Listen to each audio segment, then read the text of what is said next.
What's up, Michigan State fans? This is Jacob Kotzek here back for another episode of the Michigan State Spartans Insider Podcast. This is now the podcast for Monday, March 30th, 2026. Talking some more hoops today. Again, the season's just over, but hey, it's never too early to think about, hey, well, it is transfer portal season. Now the portal doesn't officially open until after the national championship game next weekend. But hey, there are needs for Michigan State in the transfer portal this offseason, most notably at the center position. You've got basically both of your centers are leaving. Kohler would play the five, and of course, Carson Cooper would start at center for Michigan State this past season. And today I kind of thought, okay, what would some of the options be?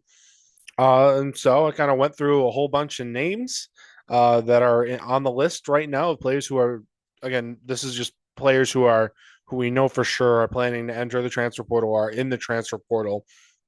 There's a guy from Alabama, Sherrill, who's from Detroit, grew up an MSU fan. Uh, Good player, but would fit well at Michigan State, but he's not on my list for right now because we don't know if he's entering the transfer portal. If he does eventually, sure, add him to the list. But for now, these are five names that I have right now who I think would like this could be realistic moving forward. Again, first name right now for me, I don't know if I'd say like number one, you got to go get him. But a guy certainly, if I were Tom Izzo, I would be reaching out to soon is Bangat Dak of Colorado. Stands at 7 feet tall, really, really athletic. Again, just looking at the highlight tape, imagining him and Cohen Carr in the same front court is, uh, you know, the type of thing that will give some opposing coaches like nightmares. A good dunker, moves really well. He can stretch the floor a little bit. A guy for Jeremy Fears to throw some more lobs to. Again, he paired up with Carson Cooper quite a bit, but Dak is more athletic than Carson Cooper, I would wager. So again, was productive this season too at Colorado. So you've seen him be able to do things at the high major level before. Colorado not the most successful program of all time, but still, it's big. The Big 12 is legit.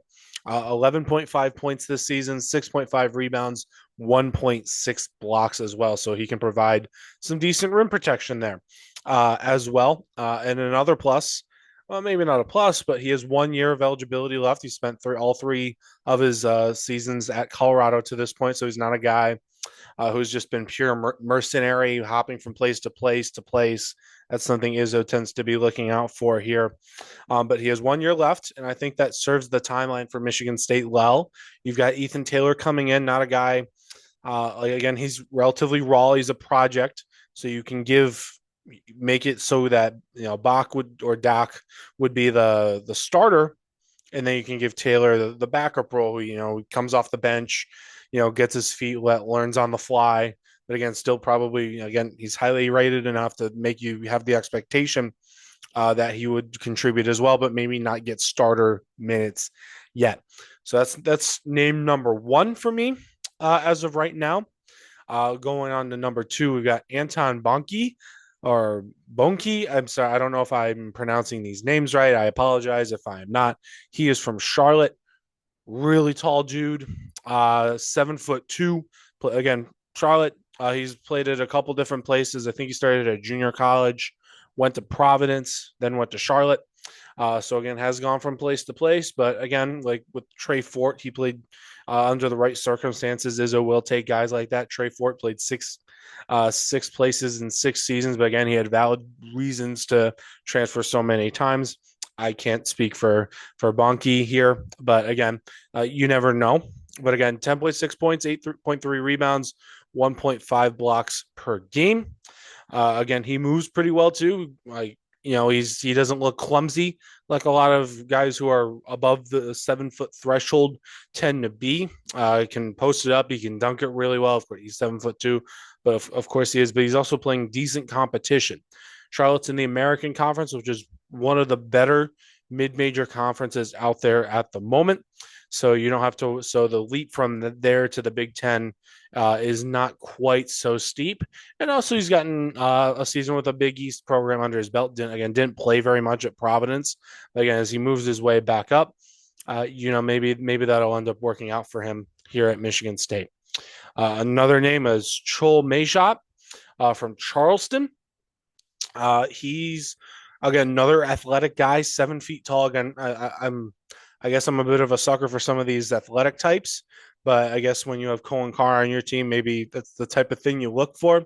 But I do think you do want some more dynamic players at the center position. I think that's part of the reason Carson Cooper got so much better at his time at Michigan State. He just kind of grew into his own body in some ways and just got a lot more athletic over his time at Michigan State. Moved better laterally, and again, just was a better dunker later on in his career. So, but again, Chol Mayshop, more of a defensive minded player, was the defensive player of the year in the CAA.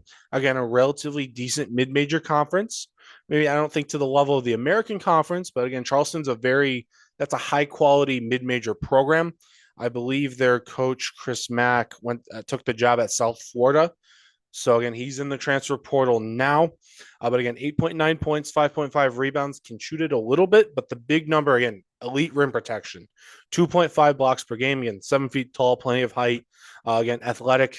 Again, two or three. Began his career at a JUCO. I'm trying to look at my notes here. It was Florida Southwestern State College. If that does sound familiar, actually MSU played East Carolina and North Carolina in the Fort Myers tip-off at their place. They had the most slippery court of all time. So good for Mayshot to survive a season playing on that thing. But still, really athletic. Was ninth in Division One in blocks per game, and first in the CAA. Another name to keep an eye on here. Bit of a more quirky name, not really, but again, size isn't as much of a deal here. But Isaac Garrett of Oakland played for Greg Campy, undersized at 6'8", but he did play the 5 for the Golden Grizzlies a little bit. Looking at their KenPom depth chart, was kind of the backup 5 there, mostly played the 4. But again, provides a lot of good things that would make the Michigan State offense more dynamic, if you ask me. But again, 6'8", maybe not the height you want from a starter, but would still be a very, very interesting addition. Xavier Tillman was 6'8", so it wouldn't be unprecedented for Michigan State to have a 5-man looking like that. Again, I already think with the starting lineup, you might be looking at more of a small ball lineup in some different ways, because I think you'll probably see, again, your Fears, Jordan Scott, Colin Carr, and then you're probably adding like Caleb Glenn into the fold right now. Again, we're assuming all those guys stay and anything can happen during transfer portal season, but I think you'll see some small ball, and maybe you can just throw Isaac Garrett in there as well. But again, Garrett's versatile. You can dribble. I don't know when goes maybe at the Big Ten level. Maybe he's not a guy who creates his own shot, but he's actually like a pretty creative passer for someone of his size, and he also has proven he can succeed against really, really good teams. Greg Campy is one of the more psychotic mid-major coaches when it comes to non-conference scheduling. This season alone, they played Michigan, Houston, Purdue, Michigan State, of course, and UCF. Michigan State was the only all those games were on the road. You can even count really MSU was in Little Caesars Arena, but again, that's all MSU fans, basically. In those 5 games, Garrett averaged 15.8 points and 5.2 rebounds per game. Izzo and Campy are close friends. If Izzo becomes interested, he can call Campy up and be like, hey, what would you think here? If Campy says go for it, I could see Izzo very well doing it.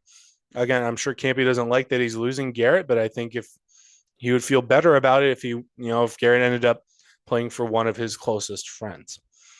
Last name for tonight is from Boston University, Ben Defty. Another tall guy, not as athletic as some of the other guys beneath him, but again, 7 feet tall, 255 pounds. Not a guy who I think necessarily would be a take, but still a name that I think would fit in some different ways. Again, played in the Patriot League, one of the more low major leagues in Division One. KenPom ranks the conference 27th out of 31 conferences right now. But again, Defty was still one of the top players in that conference. And again, you can have good players everywhere. Again, Iowa got to the Elite Eight with their best player being a guy who was starting out Division Two. Weird stuff can happen.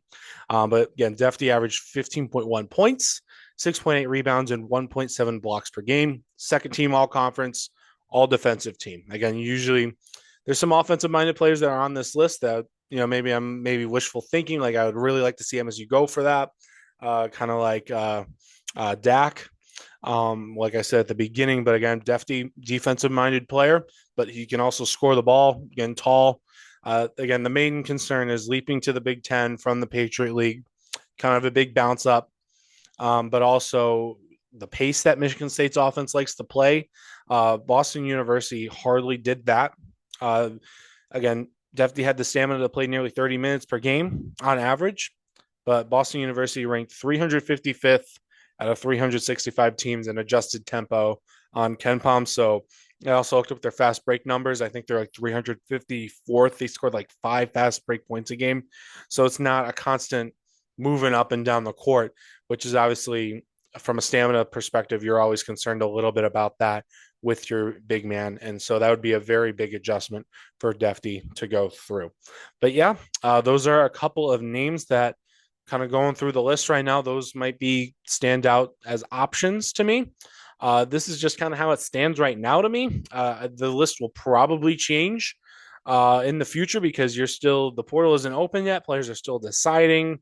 NIL deals are probably still being negotiated between players and schools and this and this and that.